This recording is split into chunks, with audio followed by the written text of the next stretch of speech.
Okay, guys, so today we're going to be talking about the saxophone, which is a musical marvel. And we're going to be exploring the origin, the history, and the melodic magic that goes with the saxophone. And me personally, I'm a big saxophone fan. I just love the sounds it makes. I'm a big YouTube saxophone guy. I like to just watch the videos, so that's why I chose this instrument. And let's just get it going. So the introduction to the saxophone. The saxophone was created by a man named Adolphe Sax in Belgium, Dinant, in the 1840s. And Adolphe Sax sought to create an instrument that bridged the gap between brass and woodwind instruments. And he designed to combine the projection of a brass instrument with the agility of woodwinds. And this is a trivia question that will be answered at the end of my slideshow. So this is a statue of Adolphe Sax, and where is the statue located? I put A, Chicago, U.S., B, Riyadh, Saudi Arabia, or C, Dinant. So if you get that right, hopefully Miss Park gives you a little extra credit at the end. So the evolution and historical significance of the saxophone. So the saxophone does have a rich history. Many people in the military bands love it. It began prominent in the military bands, and it's just spread over many musical genres like jazz, rock, pop. You know, wherever the sound is needed is just where it's going. So it originally originated in the military bands in the mid-19th century, and its unique tonal qualities quickly caught the attention of composers and musicians.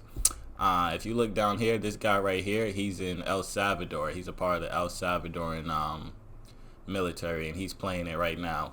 I think it was probably like a little convention they had, but you see he's really into it right here. So the structure of a saxophone. So the saxophone consists of several essential components that contribute to its unique sound and playability. So we have the body, the neck, the mouthpiece, and the keys. So the body is the main tubes of the saxophone, which is usually made of brass or other materials, which houses the key mechanisms and tone holes. But the body can also be made of like brown, silver, or even plastic. So we have the neck, which connects the body to the mouthpiece and plays a crucial role in shaping the instrument's sound.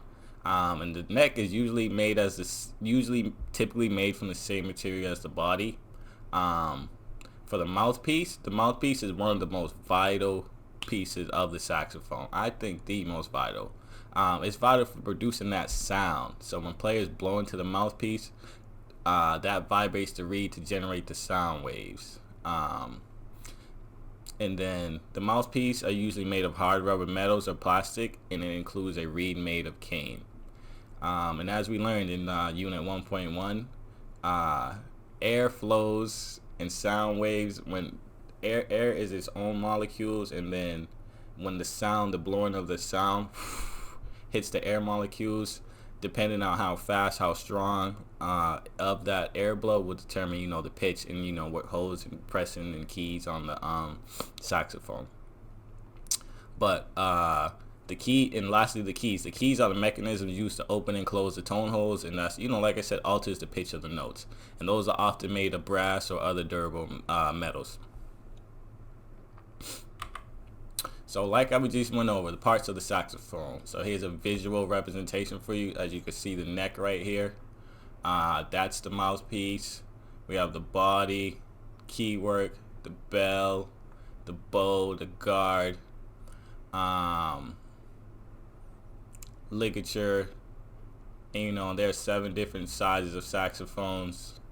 The contrabass saxophone is 6 feet 4 inches tall and weighs 45 pounds. So this is just a beautiful instrument right here. So as you can see, just how the physics of it works. You blow into it, touch the key works, and then boom, here comes your sound. So the sound range and characteristics. One of the saxophone's remarkable features is its extensive and versatile sound range. So the saxophone spans a wide range of pitches, from deep and resonant low notes to bright and piercing notes. The most common types include the soprano, alto, tenor, and baritone saxophones. each with its own unique range. And we have distinctive sound characteristics. The saxophone is renowned for its warm, mellow, and expressive sound. The tone is shaped not only by the player's technique, but also by the material used in the construction, such as we mentioned, the brass or other metals or even plastic sometimes. And then the expressiveness of the saxophone's ability to convey emotion and mood makes it a various and that saxophone's ability to convey emotions and mood makes it a favorite in various musical genres. So, like I said, just the pitch and just the purity of the sound of the saxophone makes people really love it. And it just its expressive nature allows players to infuse their personal style and feelings into the music they create. So there's many playing techniques when you go to a saxophone. To unlock the full potential of the saxophone, players employ a variety of playing techniques that contribute to its expressive capabilities. So we have the embouchure way, the way a player shapes their mouth around the mouthpiece, and it affects the tone of the production. Articulation, the use of the tongue and air to start and separate notes. The vibrato, the oscillation of pitch for expressive effects. The dynamics, the control of loudness and the softness. And we also have some extended techniques, which is a growling, simultaneously playing and humming or producing a vocal-like growl, adding a unique texture to the sound. Fluttering tonguing, rapidly rolling the tongue while playing to create a fluttery sound effect. And we have multiphonics, simultaneously playing more than one pitch by overblowing and using alternative fingerings. That to me sounds like a little bit like overtones. Like when you press the piano and you can just hear other ranges of pitches. And then lastly, the use of the altissimo range. And this is for advanced players that explore the altissimo register for higher pitches, expanding the saxophone's tonal possibilities. And we have the ensemble and the repertoire. The saxophone's versatility has made it a sought-after instrument in various musical ensembles, contributing to a rich and diverse repertoire. Versatility and ensemble. So we have orchestras. While less common, the saxophone is essentially featured in an orchestral composition, adding a unique timbre to the ensemble. Then we have concert bands, a staple in concert bands where it often plays a crucial role in both classical and contemporary compositions. Then we have jazz ensemble, as we mentioned before. Jazz love the saxophone. The saxophone's primary domain integral to the sound of jazz bands and big bands. And we have rock and pop bands, and it's found in various genres from soul and funk to rock and pop, showcasing its abilities. So from orchestras, concert bands, jazz ensembles to rock and pop bands, as you can see, the versatility of a saxophone is just wide ranging. It's just that sound and that pitch is just lovely. Like it's very pure. So now we can look at some of the renowned performers and composers, and the saxophone owes much of its popularity and recognition to the contributors of talented performers and composers across those different genres we just talked about, like the jazz. We have jazz giants, classical innovators, contemporary icons, and we have the impact on saxophone's popularity. And so this is Charlie Parker right here, rated as the most influential jazz saxophonist. His virtuosity and innovations in bebop transformed the genre. We have John Coltrane, known for his groundbreaking contributions to jazz. Coltrane's saxophone's prowess extended the boundaries of genre. And some classical innovators, Marcel Mule, a French classical saxophonist who played a pivotal role in establishing the saxophone as a legitimate instrument in classical music. We have Paul Maurice, who's a renowned French composer whose compositions contributed significantly to the classic saxophone repertoire. We have contemporary icons, Michael Brecker, an influential tenor saxophonist in the contemporary jazz scene, known for his technical prowess and versatility. Kenny G, a contemporary saxophonist with a focus on smooth jazz, contributing to the popularization of the saxophone in mainstream music. And we have impact on the saxophone's popularity, and these performers and composers have played a crucial role in elevating the saxophone status in various genres from jazz to classical to contemporary music. And their groundbreaking work and dedication have just inspired other countless musicians and contributed to the instrument's widespread appeal.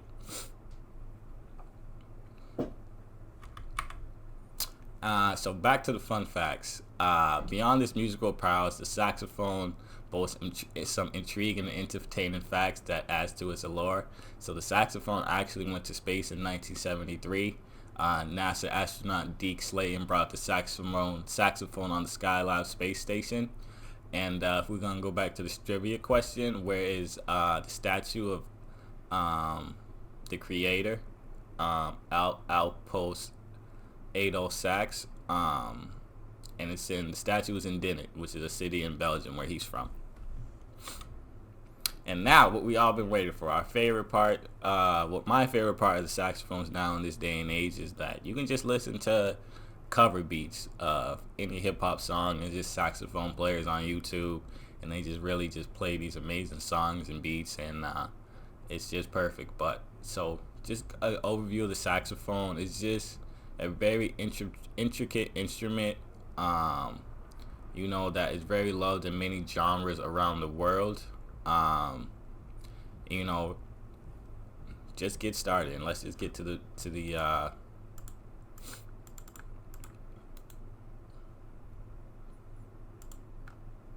music. As an entrepreneur, as a creator, I'm 24/7 Sorry for the ad. on the go all the time. YouTube. Top 5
See, he changed the pitch right there.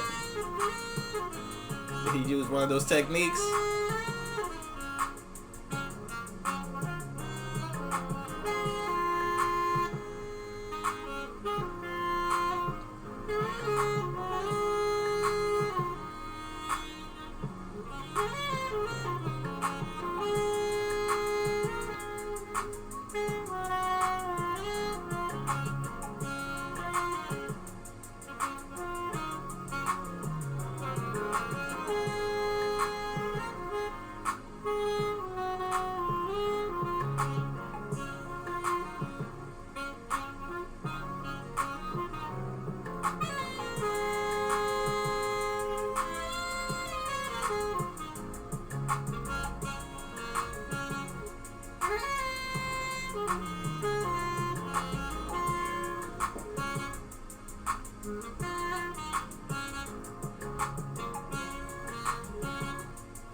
Yeah, the boot up.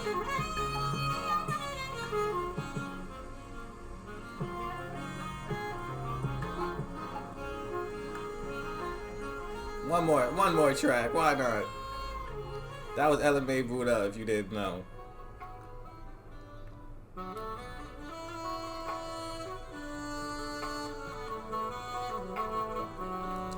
I'm not sure if anyone can notice any change of how he's holding the saxophone. Make sure to subscribe to his channel, though.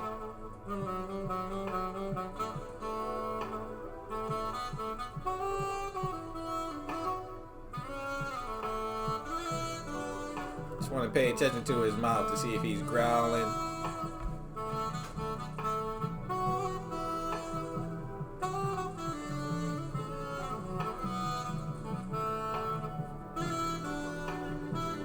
But you can also hear, you know, other instruments behind. You know, he has a low beat going.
Thank you guys.